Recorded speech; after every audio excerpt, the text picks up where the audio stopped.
Hello, my dear friends. Today we will study the essay on superstitions that is written by A.Z. Gardiner.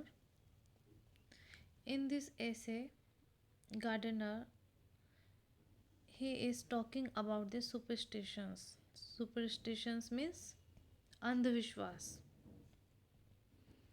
So the first line of the essay, but most of us would be just a shape happier if that desirable residence were numbered 11 and not any the less pleased with the dinner if one of the guests contracted a chill that kept him away. So in the opening lines, A.G. Gardiner's essay on superstitions, A.C. Gardiner, he says that ancient days people had many superstitions and they were superstitions about their beliefs, and these beliefs were very strong. In modern in modern time, it is not so because science has helped us in getting rid of these superstitious beliefs. But even now, still, there are some superstitious people and their beliefs which still affect our behavior. One such belief is about number 13. So, Gardiner here gives some illustrations that people still believe in number 13. People still believe in it to be an inauspicious number, and we generally feel happier when this number is avoided. So people do not like to have number 13 as their house number.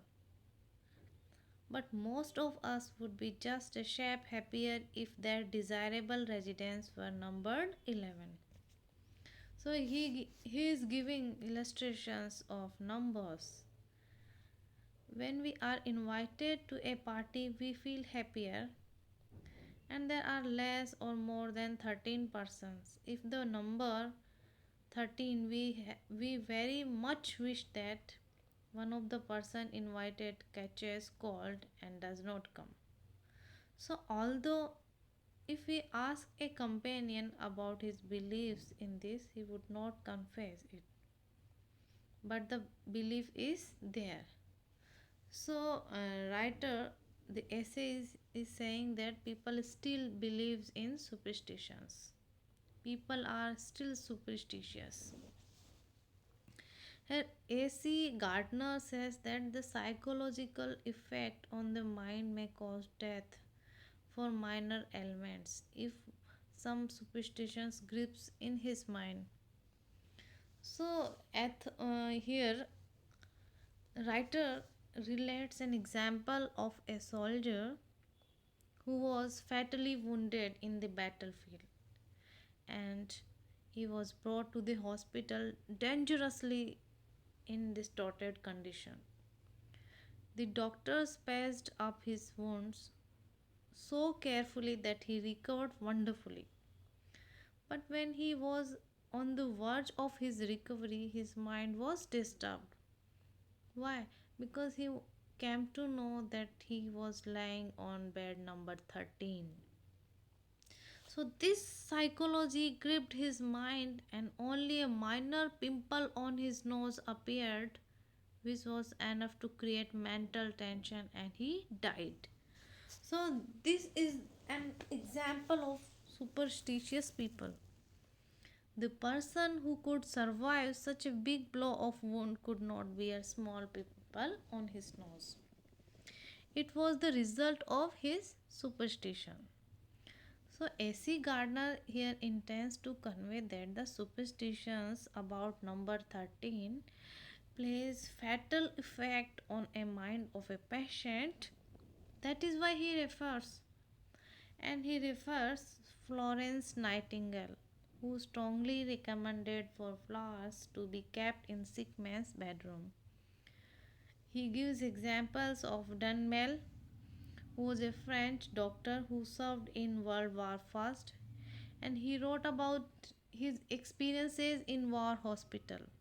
And this particular experience of patient who suffered only because of number 13 and only because of a pimple on his nose. So he wrote about his experiences in war hospital. The soldier's reference in this essay has been quoted from his book Vides Martyrs. So this is very important from the side of author's perception that people are very superstitious. They can avoid the wounds on their body, but they cannot neglect even a single pimple, even a single number in his or her lives.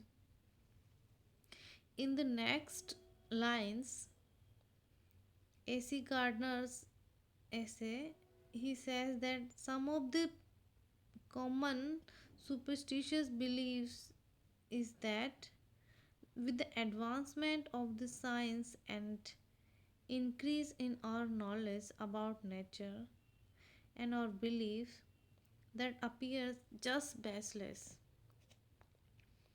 people are still superstitious even if there is advancement of knowledge or even if advancement of science. So Gardiner is of the opinion that superstitions are the product of our ignorance. In old days, when science had not revealed the mysteries of nature, the people at that time people thought that the mysteries, the powers rule the world. But in modern days of scientific knowledge and rational attitude, there is no place for superstitions. A.C. Gardner says that with little knowledge about nature and universe, it was natural for man to be superstitious. But now, man knew everything. But earlier, man knew nothing about the mysteries of nature. That's why man thought that he was merely a plaything in the hands of forces of nature, which appeared so frightening and powerful. It was but natural that man developed many superstitious beliefs at that time, and he tried to find ways to save himself from calamities.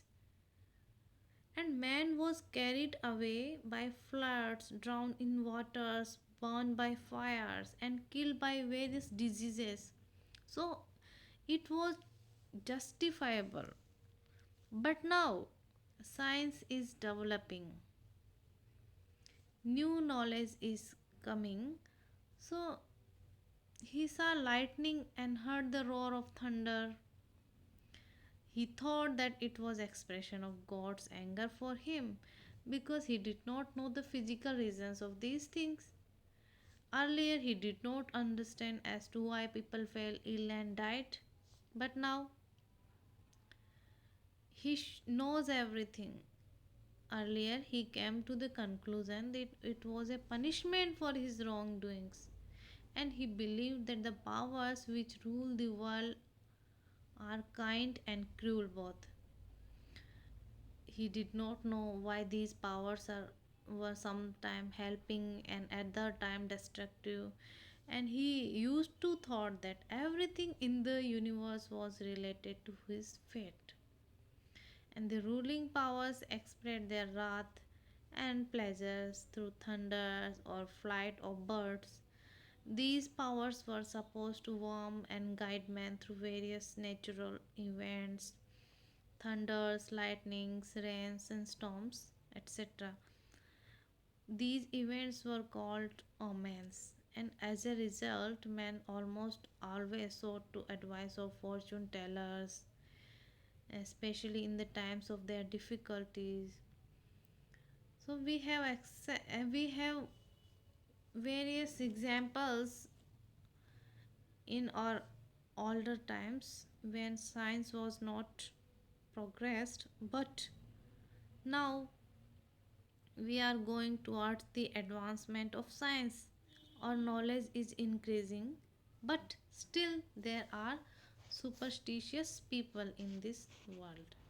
So, of author is talking about those superstitious people. Next part we will deal in our next video. Thank you.